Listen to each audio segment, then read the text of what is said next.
Ouais, big up, c'est les abonnés. Donc là, course à vélo l'argent des livreurs et des startups. La rémunération, c'est ce qui motive principalement les coursiers. D'après les nombreux témoignages recueillis pendant ce mois de reportage, quel y a le plaisir de rouler, d'appartenir à une communauté, etc. Mais l'argent passe souvent au premier plan. C'est d'ailleurs le sujet de conversation numéro 1 lors des tests de recrutement. Combien ils paient ailleurs? Dans cette compétition, certains n'hésitent pas à faire jouer la concurrence de façon intensive. Comme le raconte ce coursier, je roule pour Uber Eats, seulement quand il propose des tarifs préférentiels. Le reste du temps, cela ne vaut pas la peine. Si je suis en train de rouler pour Deliveroo, que je reçois une alerte d'Uber Eats pour annoncer des tarifs spéciaux, je me déconnecte et change d'employeur. Pratique limitée, Deliveroo interdisant de rouler pour un autre sur une plage horaire réservée à l'avance. Certains n'hésitent pas à adopter des comportements encore plus limites. Pour moi, se fatiguer. J'ai déjà transporté mes potes en voiture pour des livraisons soi-disant en vélo. Ce n'est pas forcément efficace parce que c'est très compliqué de se garer, pas vraiment autorisé. Mais les coursiers ne sont pas tous des mordus du pédalage. Quant à les livrants à scooter, elles demandent une formation particulière. Certains indépendants contourneraient pourtant cette règle, toujours dans une optique de rentabilité financière. Deliveroo gagne la course au tarif. Courir pour l'entreprise qui paie le mieux est donc au centre des intérêts. Et dans cette course au meilleur tarif, Deliveroo et Uber Eats tirent leur épingle du jeu, mais seulement sur des tranches horaires bien précises. Uber Eats, dont je n'ai pas eu accès au tarif, proposerait jusqu'à 25 € de l'heure, sur certains créneaux où beaucoup de commandes sont prévues. C'est ce qu'affirme ici le youtubeur JMG, spécialisé sur la question des coursiers indépendants. En dehors de ces périodes exceptionnelles, les coursiers Uber Eats toucheraient 3,50 € par course plus 1 € par kilomètre, une somme à laquelle Uber prélève 25%, pas très intéressant. Deliveroo se démarque également en payant ses coursiers 17,25 € par heure le dimanche soir, 19h-23h, soit près de 52 € la soirée. En semaine, en soirée, l'entreprise au logo de Kangourou assure 11,50 € de l'heure. Le reste du temps, la rémunération se fait à la course, 5,75 € par livraison. Ça, c'était les anciens tarifs. Il est difficile d'établir une grille nette comparant les différentes entreprises car le système peut dépendre du nombre de courses effectuées, difficilement prévisible. Toutes les boîtes s'engagent cependant, sous certaines conditions, à garantir un minimum si le livreur réserve une plage horaire à l'avance. Enfin, des bonus bénéficient généralement aux coursiers les plus efficaces, souvent les plus aguerris. Certains portent à polémique comme le bonus pluviométrie, versé uniquement à partir d'un certain niveau de pluie. Il peut pleuvoir tout le long, mais sous forme de légère bruine, et le bonus s'échappe. Concernant les autres acteurs, Foodora propose un tarif garanti de 7,50 € par heure, plus 2 € par course, allant jusqu'à 4 € selon les performances du coursier. Quant à Stuart, elle offre 4,50 € par course, voire 7,12 € pour les trajets de plus de 3,5 km. Il faut sortir les calculatrices. Un million garanti de 9 € par heure est possible si l'on réserve une plage horaire, mais pas cumulable avec les prix par course réalisés. Enfin, des bonus de 1 € en semaine à 1,50 € le week-end par course sont offerts à partir de 7 livraisons par jour. Le tout, bien entendu, pour encourager la performance et donc profiter à l'entreprise. Stuart percevant 25% de commission sur chaque course effectuée. À ce prix, la livraison représente surtout un complément de revenus. Pour ceux qui courent régulièrement, il est possible d'atteindre un salaire tournant autour de 1 500 € mensuels. Au-delà, il faut rouler tous les jours, toute la journée, sans repos et avoir de la chance. Bénéficier de nombreuses courses, dans un périmètre restreint par exemple. De nombreux livreurs critiquent ainsi les déclarations des boîtes de livraison, qui affirment notamment que certains livreurs peuvent gagner jusqu'à 3 000 € par mois. Si tu ne leur conviens pas, il y en a 10 qui attendent derrière. Mais sur ces tarifs, il faut ensuite réduire des charges, bien entendu. Aucune entreprise ne communique sur celle-ci. Elle s'élève pourtant plus de 23%, ou à moins de 6% pour les bénéficiaires de l'ACRE. aide aux chômeurs créateurs et repreneurs d'entreprise.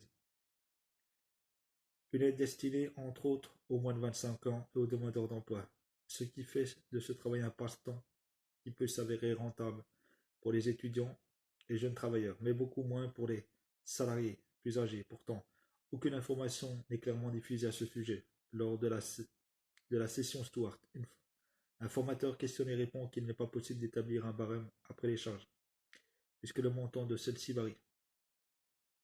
C'est vrai, mais il est sûrement difficile d'affirmer à des recrues qu'elles vont devoir payer pour certaines plus de 23% de charges pour la motivation des troupes. On a connu mieux. Pour ce qui est de revigorer les sportifs fatigués, Stewart les paie chaque semaine. Pas le même traitement chez Foodora, où les paiements arrivent toutes les 4 à 5 semaines et où il faut remplir soi-même sa déclaration. Quant au kangourou de Deliveroo, il envoie les paies tous les 15 jours.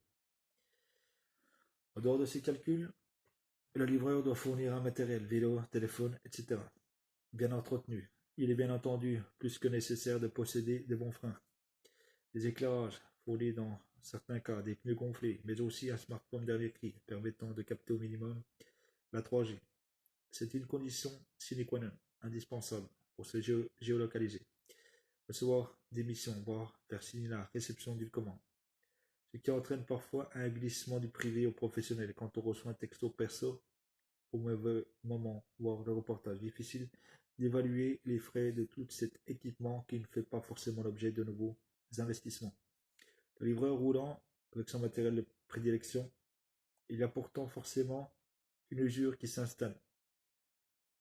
Et ce n'est pas l'entreprise qui paiera un nouveau vélo au coursier. De nombreux journaux ont abordé cet angle de travail précaire pour le dénoncer parfois à l'extrême. Il est vrai que ce travail où le coursier possède un statut d'indépendant est de tout à l'avantage des propriétaires de start-up qui utilisent une main-d'œuvre sans engagement et à peu de frais. Ils peuvent mettre fin à la collaboration sans avoir besoin d'invoquer une raison pour une commande non acceptée, un retard à shift ou autre. Les livreurs sont bien conscients de ce rapport de force. De toute façon, si tu ne suis pas, tu ne leur conviens pas. Et il y en a 10 qui attendent derrière.